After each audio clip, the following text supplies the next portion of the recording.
I agree with you. Thank you, Witkoff.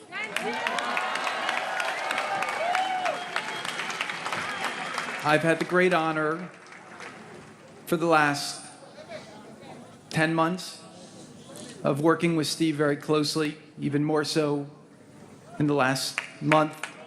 And I have to tell you, it's been an honor to me to work with such a special man who's approached this impossible task with a full heart and with a full commitment.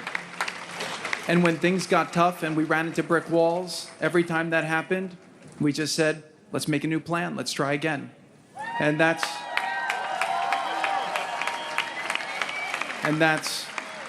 what being partners with Steve was like. And I also have to say, working with President Trump on this, his commitment to seeing peace, to seeing the hostages return home, to seeing Israel secure and safe, and to seeing the entire Middle East stable and thriving is unmatched. Thank you. Thank you.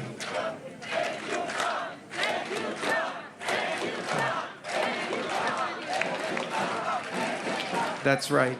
Thank you, President Trump, for the amazing job you did and for your commitment to bring this horrible conflict to an end.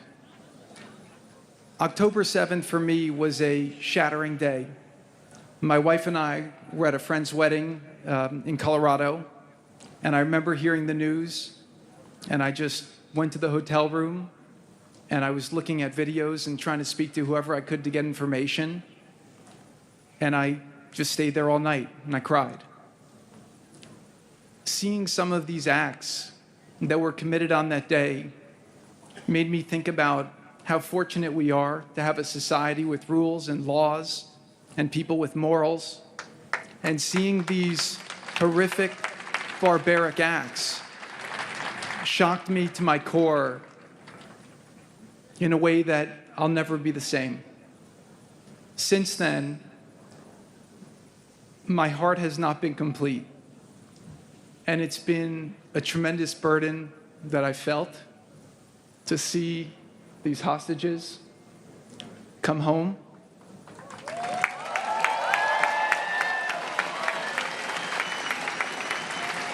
To see their families get the closure they deserve and to end this nightmare. And also to see the suffering end for the people in Gaza, who, for most of them, were experiencing this through no fault of their own, other than being born into a situation that was horrific.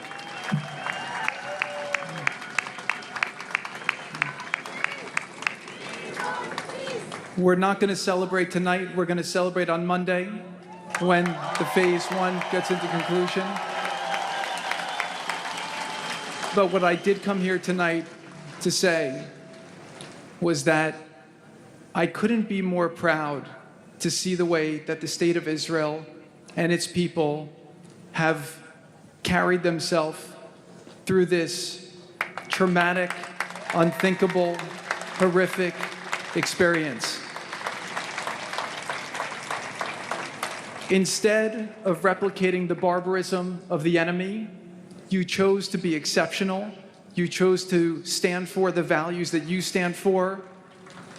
And I couldn't be prouder to be a friend of Israel, somebody who supports Israel, and somebody who fights very strongly to see Israel survive, succeed, and to achieve its fullest potential.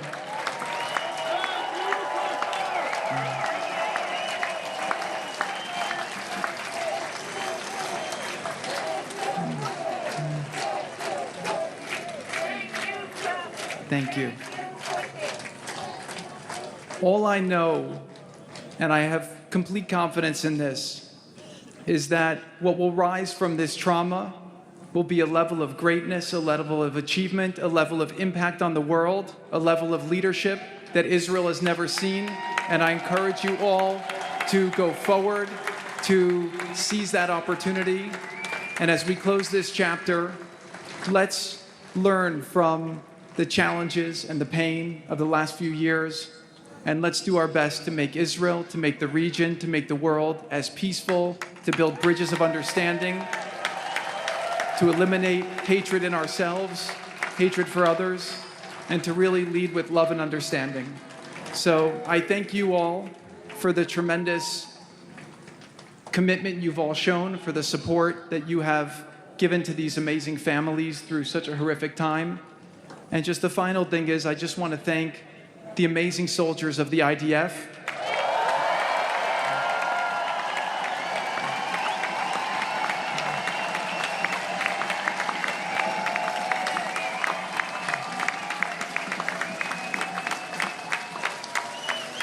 Without their heroism and brilliance and bravery, this deal would not have been possible.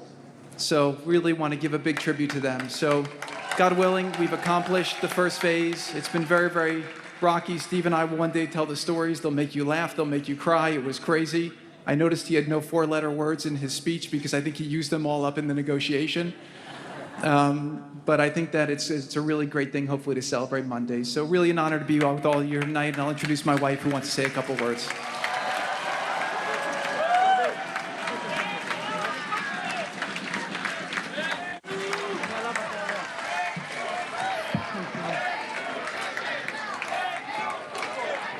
Thank you, Kushner. And thank you, Steve. And thank you, President Trump.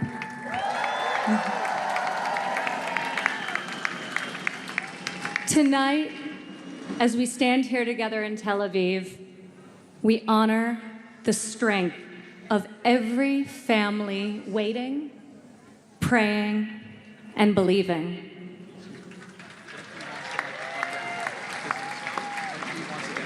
Over the last 2 years, the President, myself, Steve, Jared, and so many of others have met these incredible people, and I am in awe by their strength and conviction in spite of such suffering. And the President wanted me to share, as he has with so many of you personally, that he sees you, he hears you, he stands with you, always, always.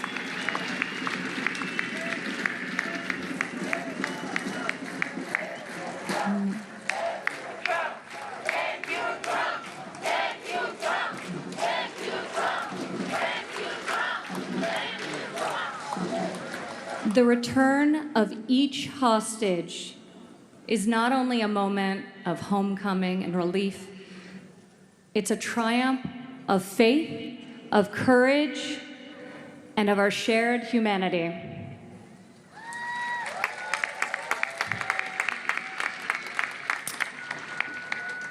We pray, and so many people are working so hard to ensure that this coming week is one of healing for you all.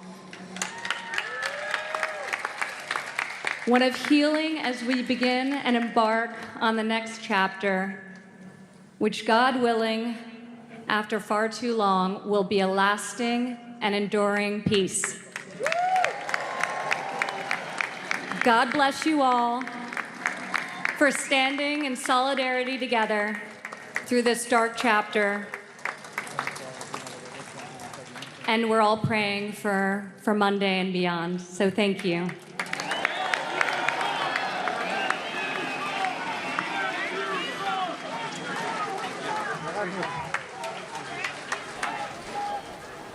All right, that's Ivanka Trump, President Trump's daughter, speaking live at Hostage Square in Tel Aviv, where right now it is 8:44 at night local time. We heard chants of thank you, Trump. We also heard from Steve Witkoff, who is special envoy to the Middle East from the United States. He had a message to the families of the hostages saying your courage has moved the world, and a message directly to the hostages saying you are coming home.